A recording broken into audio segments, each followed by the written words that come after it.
My God, these people are so unbearable, Prasad. What happened?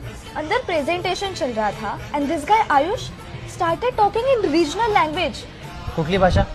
This Marathi. मग चुकीचं काय त्याच्यात? See, I know आपण महाराष्ट्रात राहतो, पण talking in Marathi in front of clients is so unprofessional. It's so गावठी. गावठी. हे बघ तन्वी, कदाचित तू चुकीचा महाराष्ट्र बघितलाय.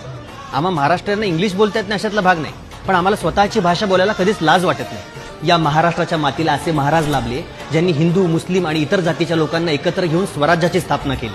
आणि त्यांचा मुलगा छत्रपती संभाजी महाराज, त्यांना 13 भाषा येत होत्या, तरी कुठल्या भाषेचा अपमान नाही केला. अरे बाहेरच्या देशांमध्ये म्युझिकल सिनेमा आत्ता बनतोय, पण आमच्याकडे संगीत नाटकं पूर्वीपासून बनत आली आहेत आणि आजही प्रेक्षक त्याला डोक्यावर घेतात. अरे ह्या जगात स्टँडअप कॉमेडियन्स किती पण असू देत, पण आमच्याकडे सगळ्यांचा बाप होऊन गेलाय, ते म्हणजे पु ल देशपांडे.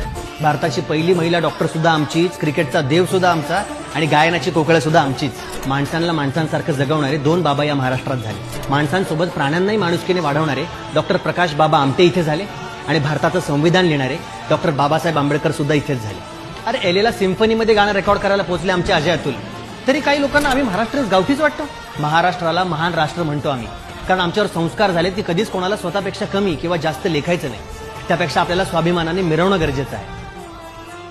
समजलं? येतो. जय महाराष्ट्र. जय महाराष्ट्र.